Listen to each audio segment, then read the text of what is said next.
আসসালামু আলাইকুম রহমতুল্লাহি ওবরাকাতুহ।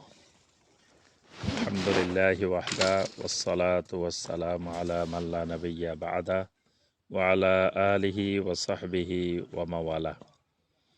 দেশে প্রবাসে সম্মানিত ভাই ও বোনেরা যারা যেখান থেকে দেখছেন, আলহামদুলিল্লাহ আমরা যেই প্রতিষ্ঠানটির সামনে দাঁড়িয়ে আছি, প্রতিষ্ঠানটি গাইবান্ধা জেলার সাগাটা উপজেলার ডিমলা পদমশহর এলাকায় অবস্থিত। প্রত্যন্ত গ্রামে আলহামদুলিল্লাহ আমাদের সম্মানিত ভাই রেজওয়ান বিন আলতাফ হাফেজাহুল্লাহ তার পরিচালনায় আলহামদুলিল্লাহ এই উলুমুল কোরআন মহিলা সালাফিয়া মাদ্রাসা এটি এই এলাকায় প্রতিষ্ঠিত হয়েছে। আলহামদুলিল্লাহ এখানে দেখতে পাচ্ছেন এটা নিজস্ব জমির উপরে এই মহিলা মাদ্রাসাটা সালাফিয়া মাদ্রাসাটা প্রতিষ্ঠিত হচ্ছে। আলহামদুলিল্লাহ এই অঞ্চলে মহিলাদের সালাফি মানহাজের মহিলা তেমন কোনো মাদ্রাসা উল্লেখযোগ্য মাদ্রাসা নেই। তো আসলে আমাদের মেয়েদেরকে সালাফি মানহাজের দিকে নিয়ে আসা, মেয়েদেরকে সালাফি মানহাজের দায়ী বানানো, এই লক্ষ্যে খুব কমই আমাদের কাজ হচ্ছে। এই জন্য আমাদের বেশি বেশি দরকার বর্তমানে প্রত্যেক এলাকায় মহিলা সালাফিয়া মাদ্রাসা প্রতিষ্ঠা করা। আলহামদুলিল্লাহ আমাদের ভাই এখানে এগিয়ে এসেছেন। এখানে বর্তমানে পঞ্চম শ্রেণী পর্যন্ত আলহামদুলিল্লাহ মেয়েদের পড়াশোনা শুরু করা হবে। এই জানুয়ারি থেকে এখানে ইনশাআল্লাহ ক্লাস শুরু হবে।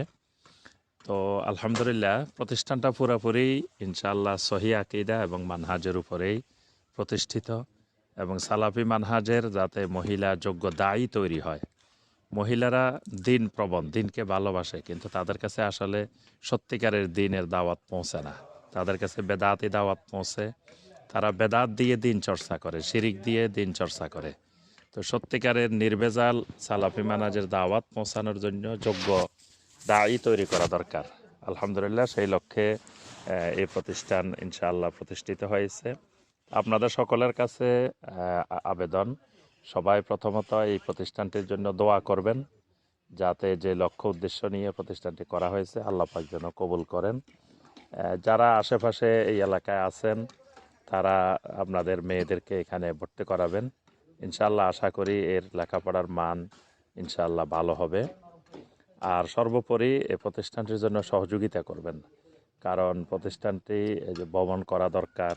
প্রতিষ্ঠানের অনেক কাজ, একটা প্রতিষ্ঠান শুরু করতে গেলে শূন্য থেকে এখানে তাদের একাডেমিক ভবন দরকার, আবাসিক ভবন দরকার, অনেক কিছু দরকার। তো প্রাথমিকভাবে আপনারা দেখতে পাচ্ছেন আলহামদুলিল্লাহ কিছু টিন শেড দিয়ে আরম্ভ করা হচ্ছে।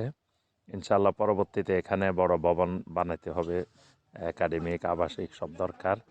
তো আপনারা সবসময় এই প্রতিষ্ঠানটির দিকে সাহায্যের হাত প্রসারিত করবেন ইনশাআল্লাহ। আল্লাহ পাক আমাদের সবাইকে তৌফিক দান করুন। আমিন ইয়া রাব্বাল আলামিন। আসসালামু আলাইকুম ওয়া রাহমাতুল্লাহি ওয়া বারাকাতুহু।